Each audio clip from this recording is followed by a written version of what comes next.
Very good morning. I am Shail Trivedi from biometer classes online. और rewind test series का test number 5 है, जिसमें हमने कुछ क्वेश्चंस को पिक किया है, जिससे कि मतलब इन क्वेश्चंस को किस तरीके से सॉल्व करना है उस अप्रोच को, या आप लोग कहाँ पर स्टडी में या एनसीईआरटी बुक पढ़ने में क्या गलती कर सकते हो उसको हम हाईलाइट करेंगे। ठीक है, सो चलिए हम स्टार्ट करते हैं। That is question number 106। Okay, so question है, consider the given sentences about lymphatic system. Okay, पहला है, lymphatic system is an elaborate network of vessels which collect the tissue fluid and interstitial fluid and drain it back to the major arteries. ठीक है, तो यहाँ पर ये जो लिखा हुआ है ये गलत है, बाकी पूरा स्टेटमेंट राइट लिखा हुआ है। यहाँ पर इनको लिखना चाहिए था वेन, बट इन्होंने लिख दिया आर्टरीज, तो ये फर्स्ट स्टेटमेंट गलत हो जाता है। अब क्या होता है, लिम्फेटिक सिस्टम होता क्या है, तो जो आर्टरीज हैं वो स्प्लिट होकर के क्या बनाती हैं, कैपिलरीज बनाती हैं। कैपिलरीज जो हैं वो सिंगल सेल थिक होती हैं, और सिंगल सेल की जो लेयर है, मतलब जो पाइप बन रहा है कैपिलरी का, वो सिंगल सेल थिक होता है, और वो उसमें कौन से टिश्यू होता है, स्क्वामस एपिथेलियम होता है। ठीक है, जिसको, और यहाँ पर हम कैपिलरी की वॉल को हम एंडोथेलियम के नाम से जानते हैं। अब यही कैपिलरी ज्वाइन होकर के वेन बना लेती हैं। ठीक है, ठीक है, तो ब्लड आया, ठीक है, वे आर्टरी से आया, कैपिलरी में गया, तो कैपिलरी में एंडोथेलियम है, वहां से जो प्लाज्मा है वो लीक करता है, और ये लीक्ड प्लाज्मा जो है इसको हम टिश्यू फ्लूइड या इंटरस्टिशियल फ्लूइड कहते हैं। ठीक है, और इसी टिश्यू फ्लूइड या इंटरस्टिशियल फ्लूइड से हम देखते हैं ब्लड सर्कुलेटरी सिस्टम, यानी ब्लड और टिश्यू की सेल्स के बीच में जो भी चीज़ों को एक्सचेंज करना है वो यहीं पर होगा, टिश्यू फ्लूइड के लेवल पे होगा। इवन जैसे हम एंडोक्राइन ग्लैंड की बात करते हैं, जो कि हार्मोन को सिंथेसाइज करती हैं और रिलीज करती हैं, तो वो टिश्यू फ्लूइड में रिलीज करेंगे, टिश्यू फ्लूइड से वो ब्लड में पहुंचेगा और फिर वो अपनी जगह पर पहुंच करके काम करेगा। ठीक है, तो अब जब ये ब्लड है, ब्लड में हम देखते हैं 55% ब्लड प्लाज्मा होता है, ठीक है, और 45% फॉर्म्ड एलिमेंट होते हैं। तो जब ये कैपिलरी से लीकेज हो रही है एंडोथेलियम से, तो उसमें हम देखेंगे most of the formed element जो है ब्लड में ही रह जाते हैं, कैपिलरी में ही रह जाते हैं। कुछ फॉर्म्ड एलिमेंट इसमें आते हैं, जैसे कि लिम्फोसाइट जो है वो लीक करके, WBC है लिम्फोसाइट, वो लीक करके कहाँ पहुंच जाती है, टिश्यू फ्लूइड में होती है। मोस्ट लार्जर प्रोटीन यहीं रह जाते हैं। ठीक है, स्मॉलर प्रोटीन होंगे टिश्यू फ्लूइड में, लेकिन लार्जर प्रोटीन जो है वो कैपिलरी से बाहर नहीं निकल पाते बिकॉज ऑफ देयर साइज। ठीक है, अब यहाँ पर हमने देखा तो इस तरीके से ब्लड का प्लाज्मा फिल्टर होकर के टिश्यू फ्लूइड बना रहा है। अब ये टिश्यू फ्लूइड, या जिसे हम इंटरस्टिशियल फ्लूइड कह रहे हैं, वो प्लाज्मा ही है बेसिकली, जिसमें कि प्लाज्मा है जिसमें लार्जर प्रोटीन्स नहीं है। ठीक है, अब ये टिश्यू फ्लूइड को जब लिम्फ वेसल्स, एक वेसल्स कलेक्ट करती है, क्योंकि ये टिश्यू फ्लूइड को कलेक्ट कर रही है तो हम इसको लिम्फेटिक वेसल कह रहे हैं। यही टिश्यू फ्लूइड जब लिम्फ वेसल के अंदर जाता है तो वो लिम्फ कहलाने लगता है। तो लिम्फ का कंपोजिशन या टिश्यू फ्लूइड का कंपोजिशन प्लाज्मा के मिनरल कंपोजिशन के सिमिलर होता है। ठीक है, अब यहाँ पर ये लिम्फेटिक वेसल ने इनको कलेक्ट किया, और कलेक्ट करके ये इसको जो है मेजर वेन्स में पोर कर देती हैं। तो टिश्यू फ्लूइड निकला, छना ब्लड से, प्लाज्मा छन करके टिश्यू फ्लूइड के रूप में आया, और उसमें मतलब केवल प्लाज्मा नहीं होता, WBCs भी प्रेजेंट है। तो टिश्यू ब्लड छना और टिश्यू फ्लूइड बना, कैपिलरी के लेवल पे ये फिल्ट्रेशन हुआ, टिश्यू फ्लूइड बना, और टिश्यू फ्लूइड को लिम्फेटिक वेसल ने कलेक्ट किया। तो लिम्फेटिक वेसल के अंदर जैसे ही टिश्यू फ्लूइड एंटर हुआ, हमने इसको लिम्फ बोला, और ये लिम्फेटिक वेसल वापस ज्वाइन कहाँ हो गई, मेजर वेन्स को ज्वाइन हो गई, और इस तरीके से टिश्यू फ्लूइड को, या दैट इज लिम्फ जो है again circulatory system, blood circulatory system को ज्वाइन कर लेता है। तो ये कॉन्सेप्ट है। ओके, तो पहला हमने देखा कि पोर कहाँ करेगा, ड्रेन कहाँ होगा, lymph, that is major vein में होगा, जबकि यहाँ पे आर्टरीज लिखा है। तो बाकी पूरा सही लिखा है, बस इस लाइन, इस वर्ड के कारण ये स्टेटमेंट गलत हो गया। दूसरा है, the fluid present in the lymphatic system is called lymph, बिल्कुल राइट स्टेटमेंट है।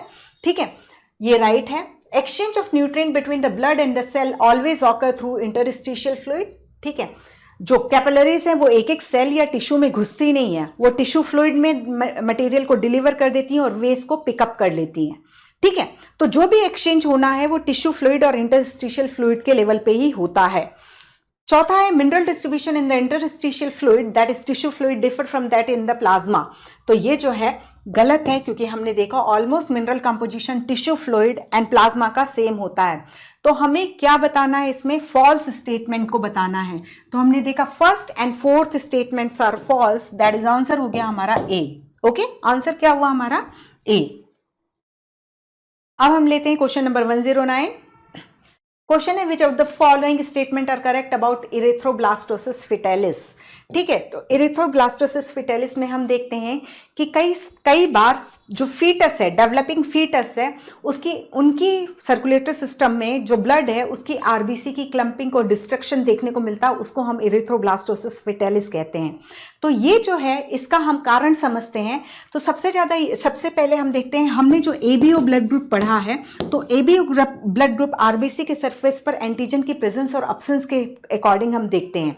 ठीक है, ए बी ब्लड ग्रुप और ये ओ ब्लड ग्रुप। ए ब्लड ग्रुप की आरबीसी के सरफेस पर ए एंटीजन होगा, बी ब्लड ग्रुप में बी एंटीजन होगा। ए बी ब्लड ग्रुप यहाँ पर क्योंकि ए जीन और बी जीन दोनों ही डोमिनेंट जीन है, तो दोनों ही अपना एक्सप्रेशन देते हैं, तो ए के कारण ये ए एंटीजन और बी के कारण और बी एंटीजन भी होगा। और ओ ब्लड ग्रुप में ये रेसेसिव जीन होते हैं, यहाँ पर आईओ कंडीशन होती है, दैट इज आरबीसी की सरफेस पर कोई भी एंटीजन नहीं होता है। अब ये एबीओ ब्लड ग्रुप के अलावा मतलब आरबीसी के सरफेस पर और भी कई एंटीजन होते हैं, उनमें से एक और एंटीजन की हम बात करते हैं, आरएच फैक्टर। ठीक है, तो हम देखते हैं कि दैट इज आरबीसी की सरफेस पर एक एंटीजन और सपोज ले लो दैट इज ये एंटीजन। ठीक है, ये आरएच एंटीजन है। ठीक है, आरएच एंटीजन है। 80% ह्यूमन पॉपुलेशन में आप देखोगे कि तो आरबीसी की सरफेस पर आरएच एंटीजन प्रेजेंट होता है, उसकी भी अभी हम बात करेंगे। ठीक है, और मान लो कि सपोज किसी आरबीसी की सरफेस पर आरएच एंटीजन नहीं है। ठीक है, ये जैसे ए ब्लड ग्रुप है, ये ए एंटीजन तो प्रेजेंट है बट आरएच एंटीजन नहीं है, तो हम इसको ए नेगेटिव, ठीक है, नेगेटिव बोलते हैं, और इसको हम ए पॉजिटिव बोलेंगे। ठीक है, तो ये RH पॉजिटिव और RH नेगेटिव, जब हम blood A positive, A negative, O positive, O negative बोल रहे हैं, दैट इज वो RH एंटीजन प्रेजेंट है कि अब्सेंट है। प्रेजेंट है तो पॉजिटिव, अब्सेंट है तो नेगेटिव। ठीक है, यहां पर एक चीज मैंने आपको और बोली कि दैट इज 80% ह्यूमन पॉपुलेशन में RH एंटीजन प्रेजेंट होता है, तो आप इसको प्रिंसिपल ऑफ इनहेरिटेंस टॉपिक से कैसे कनेक्ट करोगे? दैट इज RH एंटीजन को बनाने वाला जो जीन है वो डोमिनेटिंग जीन है, जो कि होमोजाइगस और हेटेरोजाइगस दोनों स्टेट में एक्सप्रेस होता है। इसलिए most of the human population में आपको आरबीसी की सरफेस पर RH एंटीजन देखने को मिलते हैं। ठीक है, यहां पर सिंपल सा है, यदि एक मेल है जो कि RH पॉजिटिव है और इसमें स्पर्मेटोजेनेसिस हो रही है, तो क्या वो RH नेगेटिव स्पर्म को प्रोड्यूस कर सकता है? ठीक है, मेल को हमने बोला RH पॉजिटिव। ठीक है, तो वो डेफिनेटली यदि वो RH एंटीजन के लिए हेटेरोजाइगस स्टेट में है, हेटेरोजाइगस स्टेट में है, ठीक है, तो 50% स्पर्म जो है RH नेगेटिव वाले बनेंगे और 50% स्पर्म जो है वो RH पॉजिटिव वाले बनेंगे। यदि होमोजाइगस है, RH पॉजिटिव मेल है और वो होमोजाइगस है फॉर RH जीन, तब वो क्या है 100% RH पॉजिटिव स्पर्म बनाएगा। तो आपको सिर्फ यदि ये बोला जाता है RH पॉजिटिव मेल है, तो यदि कंडीशन मेंशन नहीं है कि वो होमोजाइगस है कि हेटेरोजाइगस है, तो वो ये भी हो सकता है RH नेगेटिव स्पर्म्स को भी प्रोड्यूस करेगा यदि हेटेरोजाइगस है, और RH पॉजिटिव स्पर्म को भी प्रोड्यूस करेगा। ओके, तो ये चीज है। अब हमने ये समझ लिया कि that is dominating gene, RH factor जो है डोमिनेटिंग जीन का प्रोडक्ट है। ठीक है, तो अब यहां पर हम देखते हैं दैट इज एक फीमेल है जो RH नेगेटिव है और मेल जो है वो RH पॉजिटिव है। ठीक है, ये जो मेल ने जो स्पर्म को प्रोड्यूस किया, ये जो स्पर्म फर्टिलाइज कर रहा है एग को, वो RH पॉजिटिव था, और जो एग बना वो तो RH नेगेटिव ही बनेगा। तो जाइगोट जो बना वो बनेगा कैसा? RH पॉजिटिव, क्योंकि ये जो है डोमिनेटिंग कैरेक्टर है। ठीक है, RH पॉजिटिव बना। अब क्या हुआ, ये जो है RH पॉजिटिव जाइगोट बना, और इससे ये जो है अब क्या है, दैट इज फीमेल में फर्स्ट प्रेगनेंसी हो रही है, और जो डेवलपिंग फीटस है वो RH पॉजिटिव है। ये फीटस डेवलप हुआ, पार्ट्रीशन हो गया। आप यहां पर सिंपल सा देखो, दैट इज यहां पर जो हम देखते हैं, जब नॉर्मली हम देखते हैं तो प्लेसेंटा के लेवल पर मदर का ब्लड और फीटस का ब्लड वेल सेपरेटेड होता है। ठीक है, तो पूरे जेस्टेशन पीरियड में कहीं प्रॉब्लम नहीं हुई ड्यूरिंग फर्स्ट प्रेगनेंसी। लेकिन जब ये फर्स्ट प्रेगनेंसी कंप्लीट हुई, जेस्टेशन पीरियड कंप्लीट हुआ और पार्ट्रीशन हो रहा है, तो पार्ट्रीशन के समय देयर इज पॉसिबिलिटी कि मदर का RH नेगेटिव ब्लड फीटस के RH पॉजिटिव ब्लड के कांटेक्ट में आए। तो ये फीटस की आरबीसी है जिसमें हम देख रहे हैं दैट इज ये RH एंटीजन है। ठीक है, तो मदर का इम्यून सिस्टम क्या करेगा, इस RH एंटीजन के अगेंस्ट एंटी RH एंटीबॉडी बना देगा, और वो RH एंटीबॉडी इस फीटस की आरबीसीज को खत्म कर देगी। ठीक है, तो एट द टाइम ऑफ पार्ट्रीशन ये हुआ कि फीटस का ब्लड मदर की ब्लड के कांटेक्ट में आया और मदर की बॉडी ने क्या सीख लिया, उसके इम्यून सिस्टम ने RH एंटीजन के against RH antibody anti RH antibody बनाना सीख लिया। ठीक है, अब फिर सेकेंड प्रेगनेंसी हुई, तो फर्स्ट बेबी जो डिलीवर हो गया उसको कोई दिक्कत नहीं हुई। अब सेकेंड प्रेगनेंसी हुई, अगेन फीटस जो है RH पॉजिटिव है और मदर जो है वही है, दैट इज RH नेगेटिव है। अब क्या हुआ, मदर की बॉडी ने RH एंटीबॉडीज बनाना सीख लिया है और ये जो एंटी RH एंटीबॉडी है वो IgG एंटीबॉडी है। ठीक है, 80% IgG एंटीबॉडी होती है हमारी, मतलब मैक्सिमम अमाउंट में जो एंटीबॉडीज होती है वो IgG टाइप की होती है। IgM सबसे पुरानी है, लार्जेस्ट साइज की है, लेकिन IgG जो है मैक्सिमम होती है। ठीक है, अब और ये IgG एंटीबॉडी जो है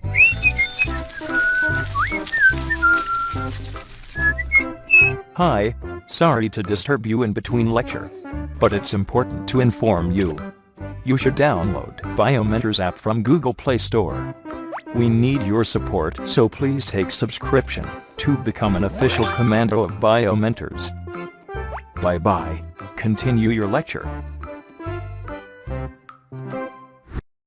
ठीक है, अब और ये IgG एंटीबॉडी जो है वो प्लेसेंटा को क्रॉस कर सकती है। तो अब ये जो है ये प्लेसेंटा को क्रॉस करते हुए फीटस के सर्कुलेटरी सिस्टम में IgG RH antibody anti RH antibody जो है एंटर कर गई और फीटस की आरबीसीज को क्लम्पिंग डिस्ट्रक्शन के लिए रिस्पॉन्सिबल हुई, जिसके रिजल्टेंट हम देखेंगे एनीमिया या जॉन्डिस हो जाता है और समटाइम इस डेवलपिंग फीटस की डेथ तक हो जाती है। ठीक है, तो ये क्लम्पिंग और destruction of RBC of fetus ये जो है ये क्या कहलाता है, इरिथ्रोब्लास्टोसिस फिटालिस कहलाता है।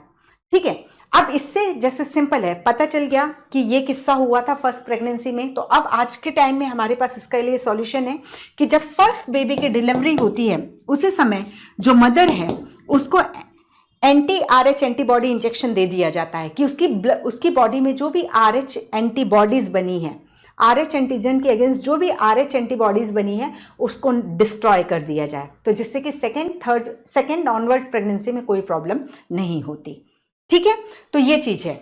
अब यहां पर पहला है which of the following statement are correct about erythroblastosis fetalis. Correct statement है बेटा, it destroy the RBCs of the first child. तो फर्स्ट चाइल्ड तो कहीं कोई दिक्कत नहीं है, फर्स्ट चाइल्ड के पार्ट्रीशन के बाद ये प्रॉब्लम स्टार्ट होती है। ठीक है, ये गलत स्टेटमेंट है और हमें करेक्ट स्टेटमेंट फाइंड आउट करना है। It can not be avoided in the second and third child, तो ये गलत स्टेटमेंट है। यदि फर्स्ट डिलीवरी के बाद यदि हम इंजेक्शंस दे देते हैं, एंटी RH एंटीबॉडी का इंजेक्शन मदर को दे देते हैं, तो मदर की बॉडी ने जो भी एंटीबॉडीज को बनाया था वो खत्म हो जाएंगी। ठीक है, तो इट कैन बी अवॉइडेड। ठीक है, then in second pregnancy the RH antibody from RH positive mother leak into the blood of the RH negative fetus। तो ये उल्टा है, इसको नेगेटिव होना चाहिए था, इसको पॉजिटिव होना चाहिए, तो this is also wrong। During delivery of the first child, due to exposure between maternal blood which is RH positive and fetus RH positive, the mother start preparing antibody against RH antigen in her blood। That is only fourth statement, that is D is the right answer। Okay, okay, then next question हम लेते हैं, question number 123। Question है the normal ratio of systolic pressure to diastolic pressure to pulse pressure is about. तो what is systolic pressure, that is at the time of contraction left ventricle में क्या pressure generate होता है। ठीक है, और diastole के समय या रिलैक्सेशन वेंट्रिकुलर रिलैक्सेशन के समय क्या प्रेशर होता है, वो उसको हम डायस्टोलिक प्रेशर बोलते हैं। तो सिस्टोलिक प्रेशर कितना होता है, 120 mmHg होता है। डायस्टोलिक प्रेशर जो होता है 80 mmHg होता है, और systolic pressure minus diastolic pressure जो होता है वो पल्स प्रेशर होता है। ठीक है, तो 120 माइनस 80 तो पल्स प्रेशर कितना हो जाएगा, दिस इज 40। ठीक है, तो अब ये देखो सिस्टोलिक प्रेशर का डायस्टोलिक प्रेशर और पल्स प्रेशर का रेशियो जो हम देखते हैं नॉर्मल रेशियो, तो ये क्या हुआ 120:80:40। 41 जा 40, 42 जा 80 और 43 जा 120, तो 3:1, दैट इज आंसर हुआ हमारा 3:1। ओके, सपोज ऐसा कोई क्वेश्चन आता है तो सीक्वेंस जरूर चेक कर लेना कि पल्स प्रेशर लास्ट में है कि बीच में लिखा है कि व्हाटएवर जो भी। Okay, so answer is C. Question 130 लेते हैं, cardiac centre can moderate the cardiac function through. ठीक है, तो जब हम ह्यूमन हार्ट की बात करते हैं तो ये मायोजेनिक नेचर का होता है, यानी जो हार्ट की नॉर्मल एक्टिविटी है, नॉर्मल एक्टिविटी यानी जो हम बोलते हैं कि 1 मिनट में 72 टाइम ऑन एवरेज देखते हैं तो 72 टाइम हार्ट बीट हमें देखने को मिलती है। तो ये नॉर्मल एक्टिविटी हार्ट के नोडल टिश्यू ही रेगुलेट कर लेते हैं, इंट्रिंसिकली रेगुलेट होता है, दैट इज मायोजेनिक हार्ट है। लेकिन सिचुएशन के अकॉर्डिंग इस हार्ट के कार्डिक आउटपुट को घटाना और बढ़ाना पड़ता है। वो चीज़ जो है वो हम देखेंगे, that is autonomic nervous system से कंट्रोल होगी। और ऑटोनॉमिक नर्वस सिस्टम में हम देखते हैं sympathetic nervous system and parasympathetic nervous system, ठीक है। इसके अलावा एड्रिनल मेड्यूला से सिक्रीट होने वाले कैटकोलामाइन जो कि एपिनेफ्रिन नॉरएपिनेफ्रिन की बात करते हैं, तो ये जो हैं वो हार्ट के कार्डिक आउटपुट को इंक्रीज और डिक्रीज कर सकते हैं। इसमें सिम्पैथिक नर्वस सिस्टम में कार्डिक आउटपुट को इंक्रीज करता है, जबकि parasympathetic nervous system cardiac output को डिक्रीज करता है। ये कैसे इंक्रीज करता है? That is number of heart beat को इंक्रीज करता है। जो हम बोलते हैं कि 1 मिनट में 72 टाइम हार्ट बीट देखने को मिलती है, एक मिनट में 72 बार हमें कार्डिक साइकिल का रिपीटेशन देखने को मिलता है, वो जो है 80 हो जाएगा, मतलब मोर देन 72 हो जाएगा। और पहला तो इस तरीके से, और दूसरा दैट इज वेंट्रिकुलर कॉन्ट्रैक्शन की स्ट्रेंथ को बढ़ा करके, यानी जो इजेक्शन है ब्लड का वो ज्यादा करा करके वो कार्डियक आउटपुट को बढ़ा देता है सिम्पैथिक नर्वस सिस्टम। जबकि पैरासिम्पैथिक नर्वस सिस्टम है that is number of rate of heart beat को डिक्रीज करता है, जो 72 होना था वो 60 कर देगा, दैट इज लेस देन 72 कर देगा। एंड दूसरा जो है न जो इम्पल्स का कंडक्शन है, ठीक है, जो एक्शन पोटेंशियल है वो जो तेजी से जाता है उसको स्लो डाउन करके कार्डियक आउटपुट को डिक्रीज कर देता है, ठीक है। इसके अलावा एपिनेफ्रिन नॉरएपिनेफ्रिन जो है एड्रिनल मेड्यूला से सिक्रीट होने वाले हार्मोन्स जो हैं वो कार्डियक आउटपुट को इंक्रीज करते हैं। इसके अलावा टेम्परेचर भी जो है वो कार्डियक आउटपुट, आप सिंपल से देखते हो फीवर होता है तो number of heart beat increase हो जाती है, तो क्या मतलब हुआ? दैट इज टेम्परेचर जो है रेट ऑफ हार्ट बीट को इंक्रीज करता है। ओके, तो टेम्परेचर के बारे में एनसीईआरटी ने नहीं लिखा है, बट ये याद रखिए टेम्परेचर यदि बॉडी के नॉर्मल टेम्परेचर से ज़्यादा टेम्परेचर हो रहा है बॉडी का तो वो नंबर ऑफ हार्ट बीट को इंक्रीज कर देता है, दैट इज कार्डियक आउटपुट को बढ़ा देता है। ओके, सो यहाँ पर हो जाएगा, दैट इज आंसर हो जाएगा, आप सी इसका आंसर लोगे क्योंकि उसमें पैरासिम्पैथिक एंड सिम्पैथिक दोनों है। यहाँ केवल ओनली लिखा हुआ है, इसलिए इन दो आंसर्स को हम कंसिडर नहीं करेंगे। दैट इज आंसर हुआ हमारा सी। क्वेश्चन 137 क्वेश्चन है, in order for the blood to flow from right ventricle to left ventricle in the mammalian heart it must follow through. तो क्या रास्ता होगा? तो सिंपल है, यदि हम ह्यूमन हार्ट की बात करते हैं तो 4 चैम्बर्ड हार्ट है, ठीक है। ये राइट एट्रियम, ये लेफ्ट एट्रियम, ये राइट वेंट्रिकल, ये लेफ्ट वेंट्रिकल, ठीक है। पूरा डीऑक्सीजनेटेड ब्लड और कोरोनरी साइनस से सब ब्लड जो है राइट एट्रियम में आया, ट्राइकस्पिड वॉल से होते हुए राइट वेंट्रिकल में गया। राइट वेंट्रिकल से जो डीऑक्सीजनेटेड ब्लड है वो कहाँ पहुँचाया गया? लंग्स को लिखा ही हुआ है, लंग्स को पहुँचाया गया, और लंग्स से फिर ये ऑक्सीजनेट होकर के लेफ्ट एट्रियम में पोर किया गया, ठीक है। लेफ्ट एट्रियम से बाइकस्पिड वॉल होते हुए लेफ्ट वेंट्रिकल में पहुंचा, और लेफ्ट वेंट्रिकल से ये गया एओर्टा को, सिस्टमिक एओर्टा को, ठीक है, जो पूरी बॉडी को सर्कुलेट करेगा, और सर्कुलेशन के बाद जो है डीऑक्सीजनेटेड ब्लड जो है वेना के पास एक्यूमुलेट करेंगी। तो हमने क्या देखा? राइट एट्रियम से left ventricle, then pulmonary artery से लंग्स, पल्मोनरी वेन से वापस लेफ्ट एट्रियम से बाइकस्पिड वॉल होते हुए लेफ्ट वेंट्रिकल, और लेफ्ट वेंट्रिकल से सिस्टमिक सर्कुलेशन, मतलब सिस्टमिक सर्कुलेशन के लिए भेज दिया जाता है। तो अब देखते जाओ आप, दैट इज हमने क्या देखा था? सबसे पहले right ventricle, right atrium collect करेगा, फिर राइट वेंट्रिकल, फिर पल्मोनरी आर्टरीज, देन लंग्स, फिर pulmonary vein, then left atrium, then left ventricle, then systemic circulation. अब देखो, पहला है राइट सभी में वेंट्रिकल है, ठीक है। तो हमें राइट वेंट्रिकल, उसके बाद pulmonary arteries, right ventricle, then pulmonary arteries, then lungs के बाद हो गया पल्मोनरी वेन, ठीक है, then left atrium, then left ventricle, then systemic circulation. This is the right answer. Right ventricle के बाद राइट एट्रियम है, राइट वेंट्रिकल के बाद पल्मोनरी आर्टरी की जगह पल्मोनरी वेन लिखा हुआ है, राइट वेंट्रिकल के बाद सिस्टमिक एओर्टा दिया हुआ है। सो ये तीन तो स्ट्रेट अवे गलत हैं। ओके, सो सिंपल सा ही क्वेश्चन था, बट ठीक है, सिंपल से ही क्वेश्चन भी बहुत सारे आते हैं, या मोस्टली सिंपल से ही क्वेश्चन आते हैं एनसीईआरटी नीट एग्जामिनेशन में, बस ये है कि लेंथी बहुत होते हैं। ठीक है, अब क्वेश्चन है find out whether the given cell type are a granulocyte और ग्रेन्युलोसाइट। ठीक है, ग्रेन्युलोसाइट के लिए क्या लिखा हुआ है? ए, और ए ग्रेन्युलोसाइट के लिए बी लिखा हुआ है। न्यूट्रोफिल, ईस्नोफिल, बेसोफिल, ये तीनों क्या है? ग्रेन्युलोसाइट हैं। ग्रेन्युलोसाइट का मतलब क्या होता है? इनके साइटोप्लाज्म में ग्रेन्यूल्स प्रेजेंट होते हैं। ठीक है, न्यूट्रोफिल को देखो तो इसका न्यूक्लियस जो है मल्टीलोब्ड होता है। अपनी एनसीईआरटी में मल्टीलोब्ड बना लेना न्यूट्रोफिल में, तो बहुत अच्छे से याद रहता है। ईस्नोफिल का कैसा होता है? ईस्नोफिल का जो होता है वो बाइलोब्ड होता है। ठीक है, बेसोफिल का कैसा होता है? बेसोफिल का जो होता है ये एस शेप न्यूक्लियस होता है। लिम्फोसाइट का लार्ज, खूब बड़ा सा न्यूक्लियस होता है। मोनोसाइट का कैसा होता है न्यूक्लियस? दैट इज ये बीन शेप होता है। ठीक है, ये तीनों जो है ग्रेन्युलोसाइट हैं, यानी ये क्या हुई? ए हुई। ठीक है, 1 2 3 जो है ग्रेन्युलोसाइट हैं, और ये जो दो हैं ये क्या है? ए ग्रेन्युलोसाइट हैं। दैट इज आंसर निकल रहा है ए। न्यूट्रोफिल की संख्या 60 से 65% हो गई। ठीक है, ये फेगोसाइटिक नेचर की होती है। Neutrophils and monocyte phagocytic nature की होती है। ईस्नोफिल जो है इन्फेक्शन को रेजिस्ट करती है, इसकी इन्फेक्शन को रेजिस्ट करती है। इसके अलावा ये एक और क्या करती है? दैट इज एलर्जिक रिएक्शन में भी रोल प्ले करती है। 1 to 2% होती है। ठीक है, देन बेसोफिल जो है 0.5 से लेकर के 1% तक होती है। लिम्फोसाइट जो होती है 20 से 25% होती है, जो इम्यून के लिए रिस्पॉन्सिबल होती है।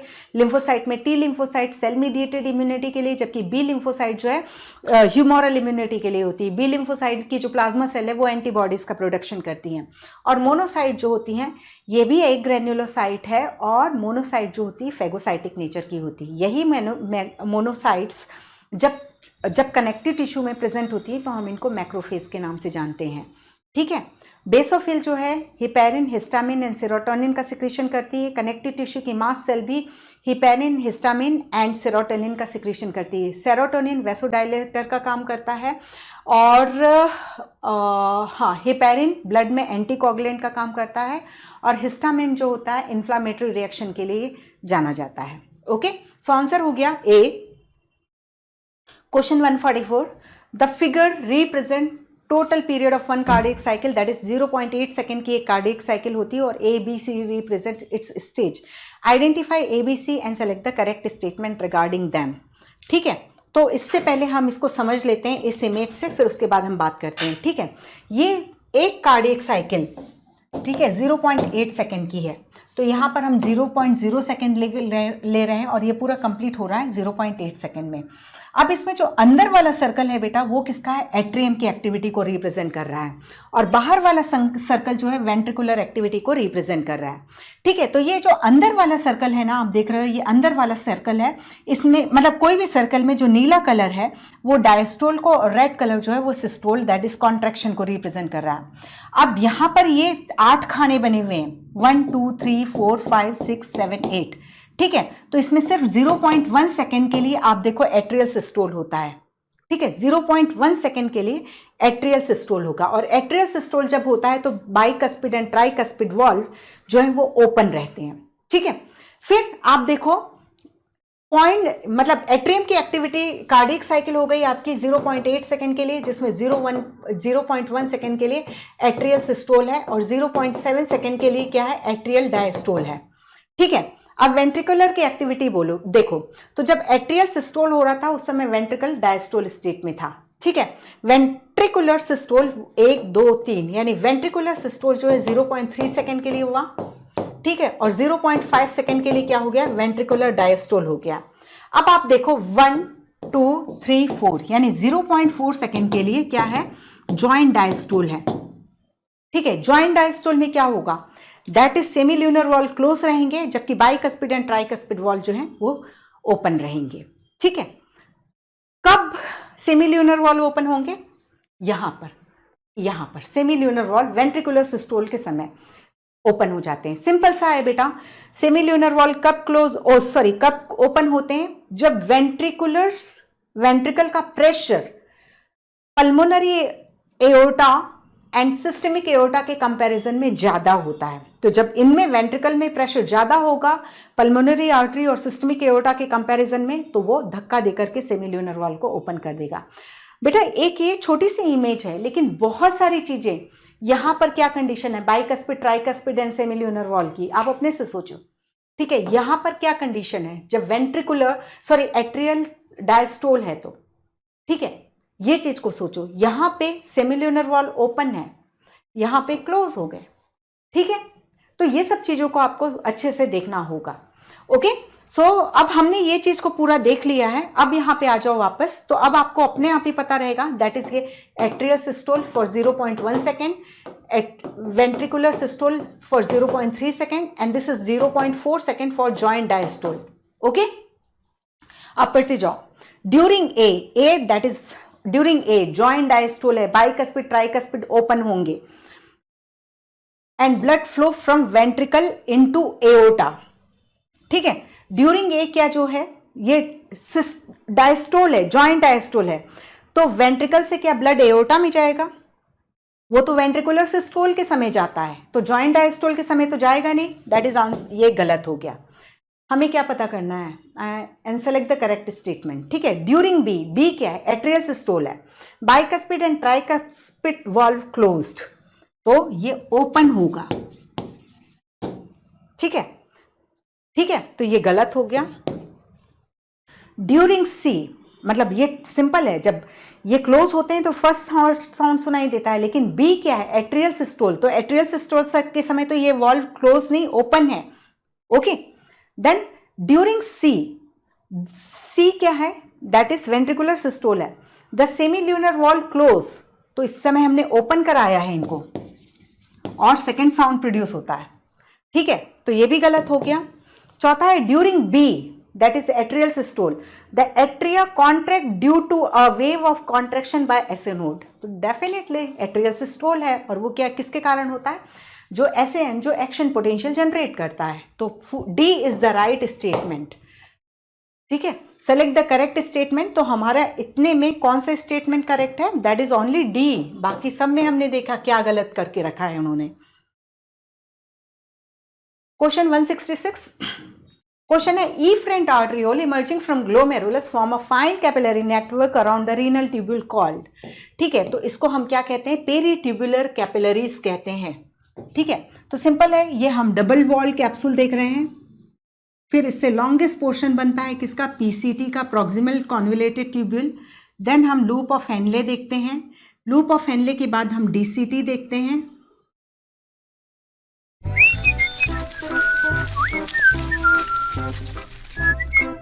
Hi, sorry to disturb you in between lecture, but it's important to inform you. You should download Biomentors app from Google Play Store. We need your support, so please take subscription to become an official commando of Biomentors. Bye bye. Continue your lecture.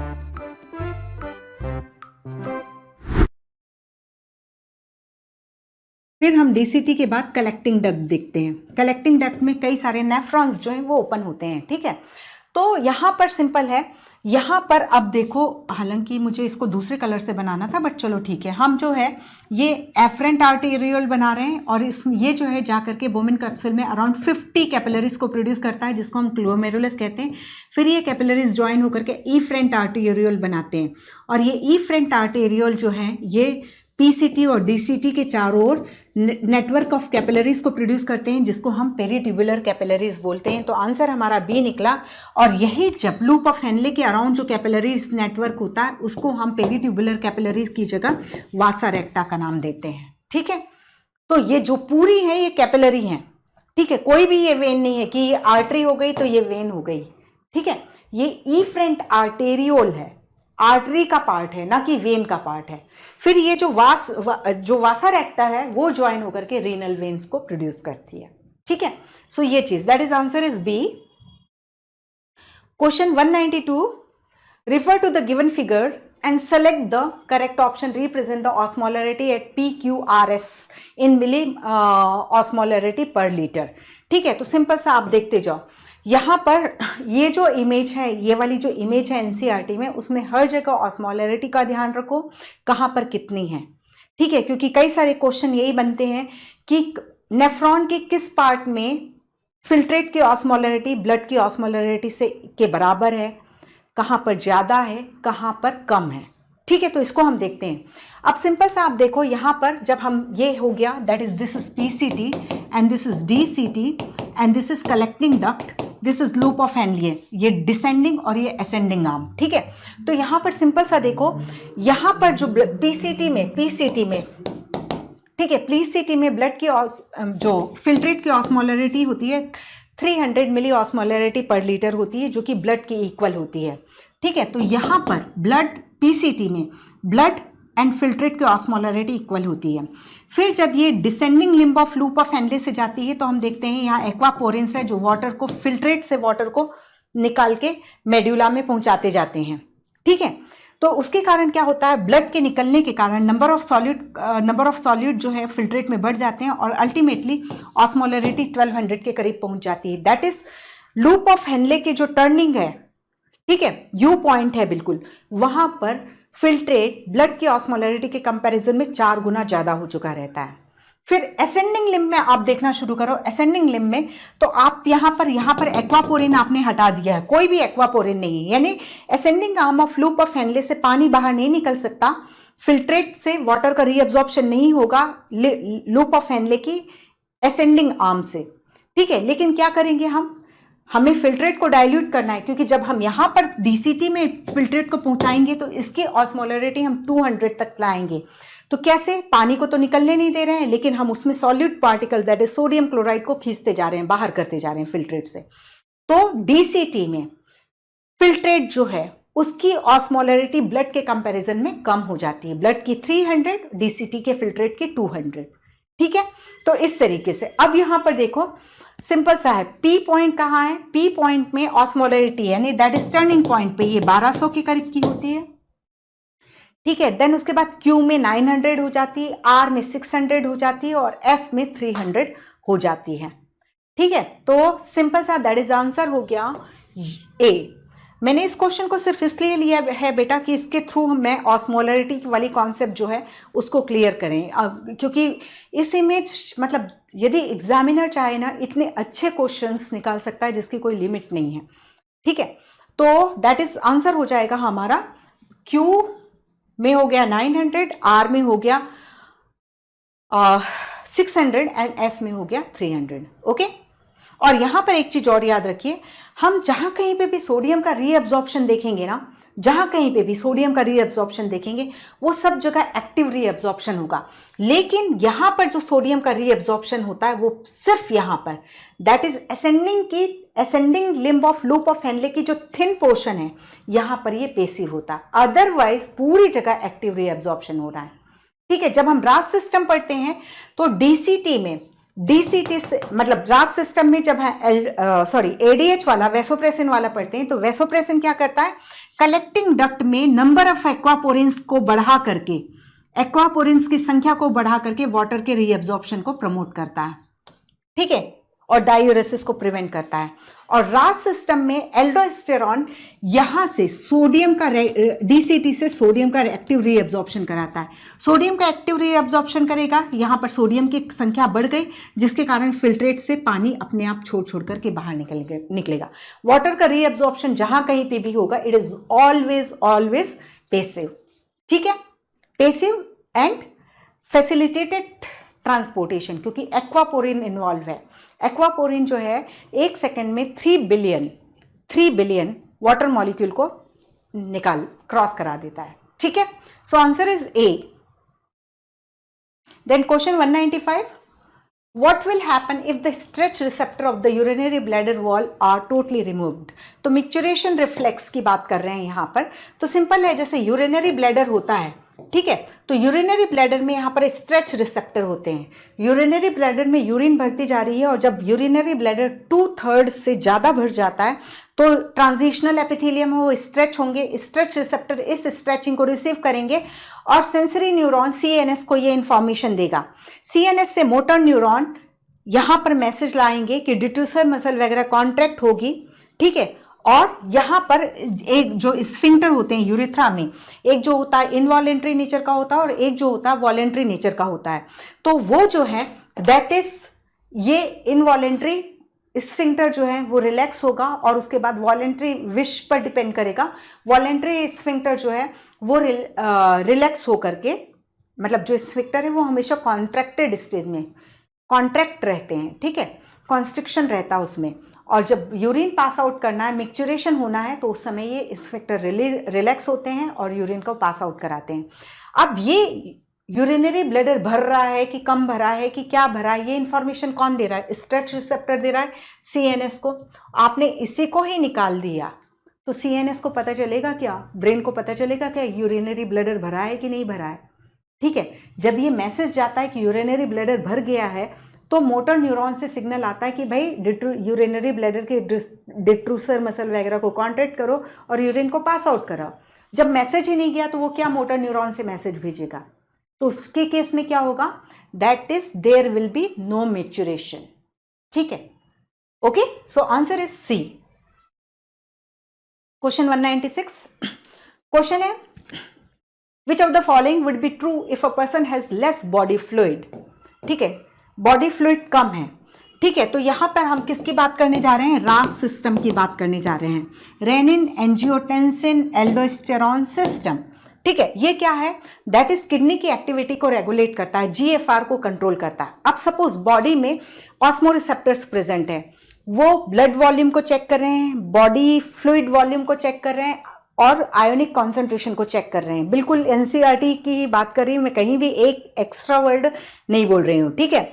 तो ऑस्मोरिसेप्टर blood volume को, body fluid volume को and ionic concentration को check कर रहे हैं। यदि इसमें changes आ रहे हैं, ठीक है, इसमें चेंजेस आ रहे हैं तो रास सिस्टम एक्टिवेट होगा, ठीक है।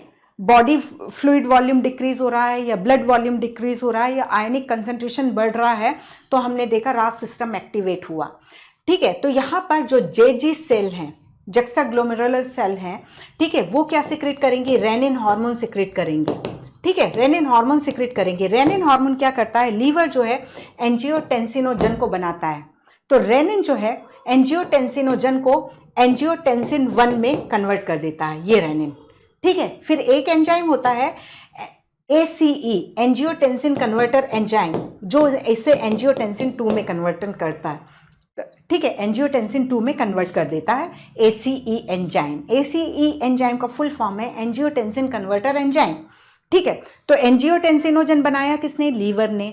उसको एंजियोटेंसिन 1 में किसने कन्वर्ट किया? रेनिन ने। रेनिन किसने बनाया? जेजी सेल ने, ठीक है। जब एंजियोटेंसिन 1 बन गया तो ACE ने उसको एंजियोटेंसिन 2 में कन्वर्ट कर दिया और एंजियोटेंसिन 2 जो है पावरफुल वैसोकॉन्स्ट्रिक्टर है, ठीक है।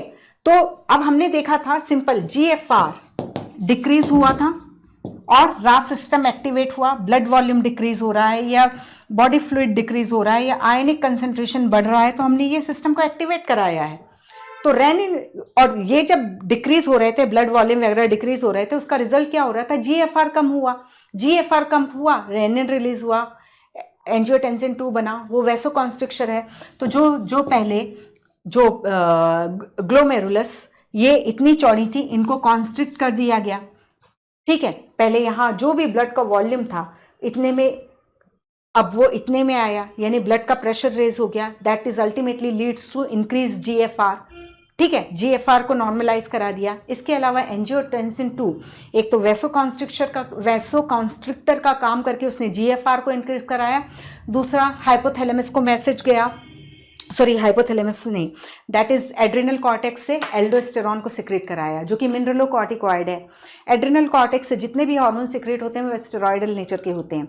तो एल्डोस्टेरॉन ने क्या किया? DCT से DCT, नेफ्रॉन के DCT पोर्शन से सोडियम के रीअब्जॉर्प्शन को, एक्टिव रीअब्जॉर्प्शन को प्रमोट किया और पोटेशियम के सिक्रेशन को प्रमोट किया।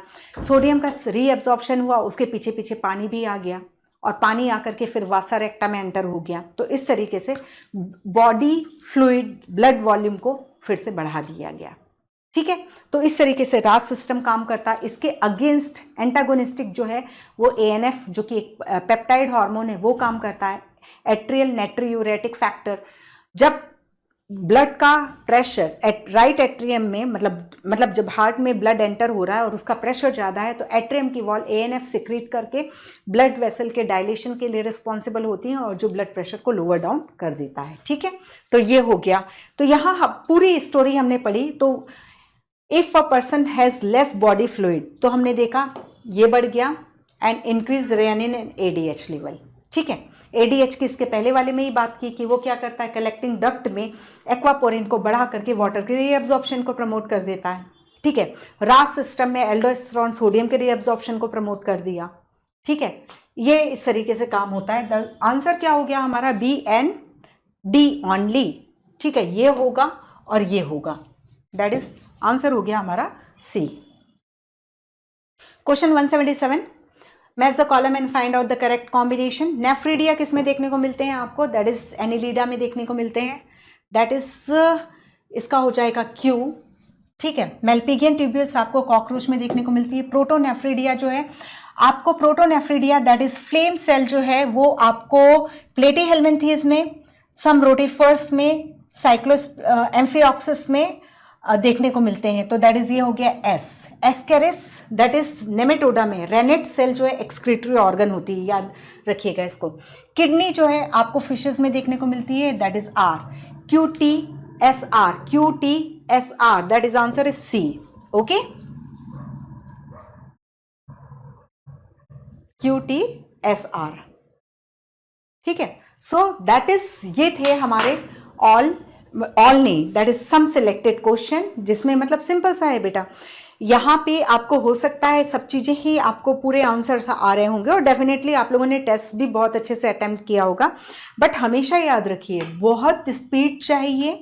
ठीक है, इतने ही क्वेश्चन हमने जो अभी अटेंड किए, इसमें देखो 4 हो गया। ठीक है, देन इसके बाद ये पूरी एक कॉन्सेप्ट पर क्वेश्चन है, देन ये कॉन्सेप्चुअल, कंप्लीटली कॉन्सेप्चुअल कि क्यों नहीं मैच्योरेशन होगा, ये अपने आप में एक पूरे पेजेस से रिलेटेड ये क्वेश्चंस हो जाते हैं। तो जितने बार रिवीजन करोगे, हर बार मैं यही बोल के जाती हूँ लेकिन आप लोगों को रिमाइंड कराना जरूरी है, दैट इज जितने बार NCERT रिवाइज करोगे उतने आपकी कॉन्सेप्ट क्लैरिटी होगी और एज वेल एज स्पीड बढ़ेगी। पूरा की पूरा खेल स्पीड पे है, concept clear and speed. Okay, thank you, take care. आपको टेस्ट सीरीज ज्वाइन करना है, अभी तक आपने ज्वाइन नहीं किया है तो रुकिए,